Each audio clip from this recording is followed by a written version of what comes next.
А сега две касетки от близкото минало, от началото на поп-фолка. Едната е на Камелия, Златна рибка, популярна аудиокасета, която се намираше по пазарите в България.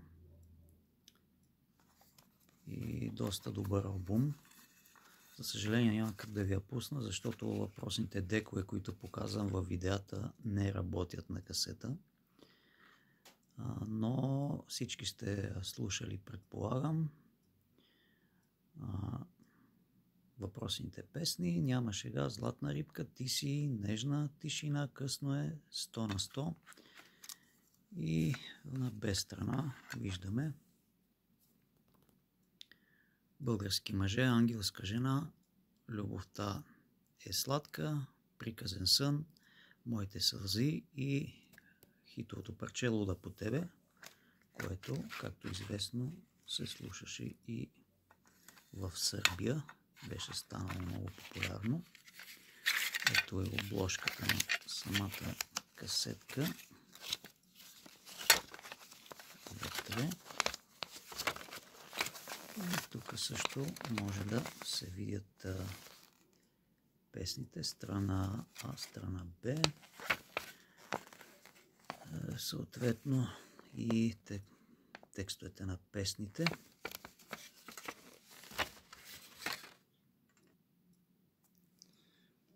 Ето и красивата снимка на Камелия, преди да се подложи на операции.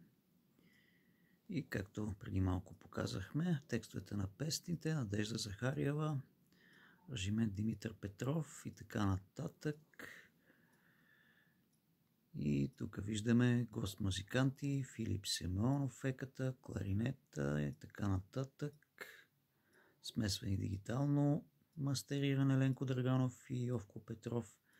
И виждаме, че пише, записите са направени в Pioneer Studio, Digital Tem Pro, т.е. и така нататък. Тук имаме част от текста на песента Ти си.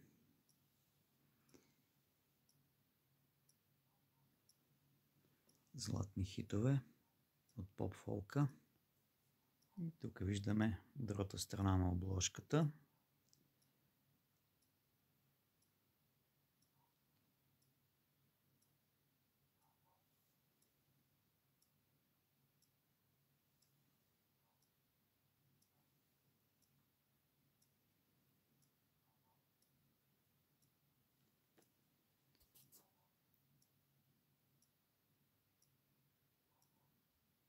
И сега виждаме и втората касетка.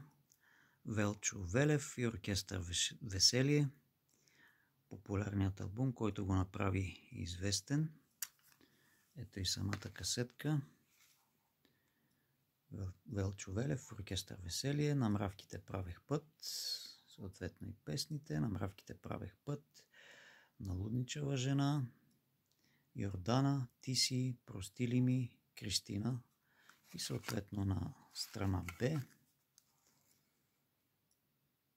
Единствена и несравнима, Жена фантастика, Румяна, Чуй сънувахте, Аделина и Късно проляти сълзи.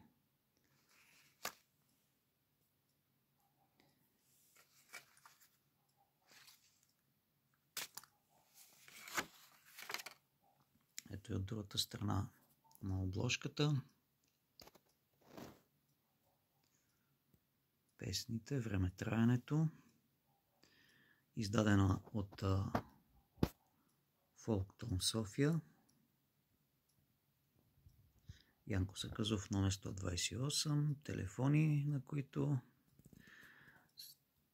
е можело да се поръчват тези касети. ВГМ София. При покупки на едро, търговска верига. Така, внимание, тази касетка е със запазено авторско право. Тук виждаме текст, музика, аранжимент Димчо Делев, продуценти Георги Георгиев и Мирослав Дончев. Това е обложката на самата касетка.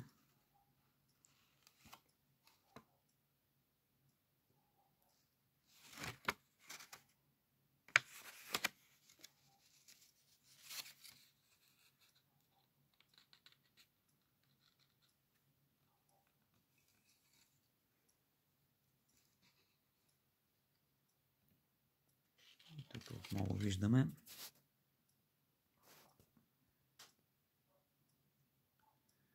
Тази касета може да бъде разпространявана от дистрибутори само със съответен договор и фирмен печат от вътрешната страна на обложката на Folkton или VGM.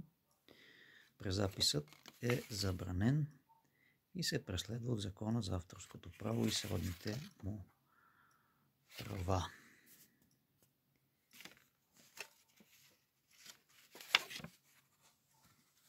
Една доста добра касетка от близкото минало, от зората на поп-фолка. Тук виждате Димчо Делев, който изпълняваше музикалните аранжименти на песните.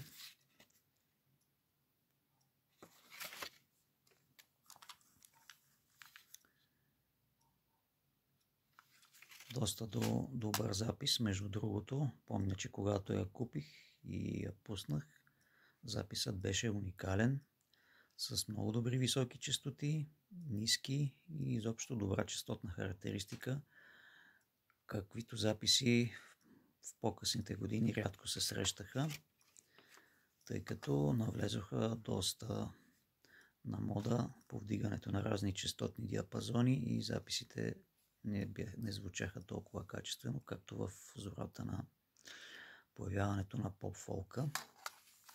А пък другата касетка, първата на Камелия, която виждате, при нея записът също не е лош, но като че ли е малко забързан, т.е. записът е правен на обороти малко по-ниски от нормалните и при прослушване при нормални обороти песните звучат леко забързани, което ме навежда на мисълта, че вероятно съм попаднал на някакво пиратско копие на тази касетка, а не на оригинал, но въпреки това записът не е лош. Пак ви казвам, че в момента не разполагам с работещ дек, за да я пусна да чуете как звучи. Това са две касети, които съм запазил от ерата на радиокасетофоните. За съжаление имах много касети, но всичко изхвърлих преди време и сега ме я, че съм го направил, защото имаше възможност те да бъдат дигитализирани и запазени, но, както е известно, в интернет има всичко и човек, ако иска, може да намери тези хитове на